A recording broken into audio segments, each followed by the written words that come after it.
So Lenovo laptops are weird, but I've had this Lenovo laptop for about 3 months, and I can confidently say we need a review on this one. So I have the good, the bad, and the ugly. So let's jump right in. Alright, so to start with the good, the display is 1080p, so I guess that's nice. It's 60 Hz, which is the standard, but you could boil it down to 40 Hz. Now I would say that the design has grown on me. I didn't like it that much, and now I'm like, okay. And sometimes I look at it and I'm like, okay. So we'll put that to rest. That the performance of this PC is a huge improvement in comparison to my HP that I used to have, that I have a video right up here if you want to check that out. So using an 8 gigs with a hard drive and using an 8 gigs with an SSD is like a night and day difference, because that computer, for it to just boot up, this one does it in seconds.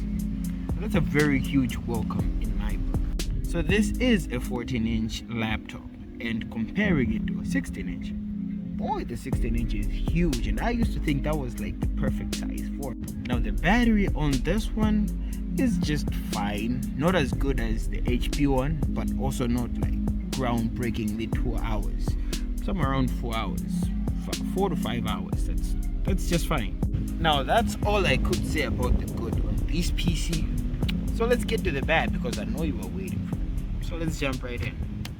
You can't open this PC with one hand. Now, considering that I always have my phone on the other hand, this is a very big deal. Stresses me out a lot, but I could live with it. No, if it could be improved, I would have, but I can't, so I'm living with it.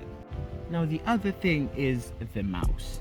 Now it works fine, but in this day and age, with the introduction of gestures, the double taps, the swipes, the you know all those good stuff, they don't work with this computer.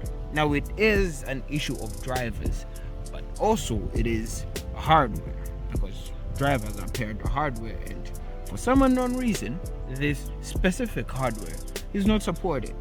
So I have resorted to using an external mouse, which works. Forgotten the battery, forgotten to buy the battery. Now just to add on the bad, last but one, I did buy an Ethernet cable, because Ethernet ports everywhere around campus, and this one doesn't have an Ethernet port. Yeah, that is the bad. On to the last bad thing that I have on this one, and it scratches my soul just enough to point this out as a bad thing. Okay, if it was just the screen blinks, it's fine, but it's like a CPU shift, something like, I don't know what it is. I've digged through the settings and it still wouldn't turn off. So that's that. That's the good, the bad. Now for the last one, the ugly. The ugly is, I haven't seen a Lenovo computer that is a ThinkPad or an IdeaPad that just works. Okay, that just works. Just the basic stuff. All the Lenovo computers that I've ran into have at least one problem that just, I don't know. Maybe we use refurbished ones, or maybe we just get the substandard Lenovo ones.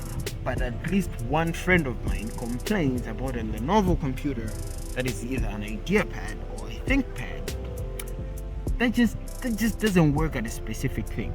For example, I have this friend, right? Recently new friend, and her computer does not have the Bluetooth modem, right? A very small thing that you think you might have to find it in each and every computer, but hers, the ThinkPad, doesn't have. My computer used it for like 2 weeks, and randomly my speakers just decided to die on me. Not like completely die, but like they sound worse than before, like the speakers got torn or something.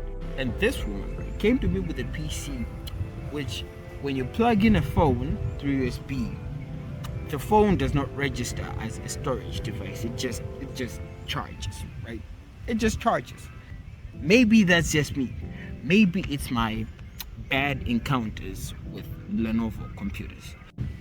And the final thing that's been bothering me through this time that I've been using this computer, right? And I use relatively demanding software as a software engineer now. The random restarts and the overheating of my computer. It pisses me off every time that I have to. And it's not that it's just red hot, but it actually drains more battery when it's in this state. And so I have to worry about my computer being relatively low if I'm coming from my room to campus.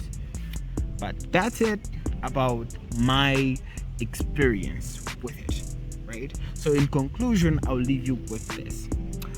This computer is a very big improvement from what I had last time, and in terms of performance and the workability of it, it's nice, it's good. Just that these small problems that I've encountered are always giving me an but I really enjoy using this computer, especially the display. It's really nice. I'm giving it an 8 out of 10. Just that these drawbacks cannot stop me from using my computer. So that's that. Anyway, that's been it. And I'll catch you in the next one. Peace.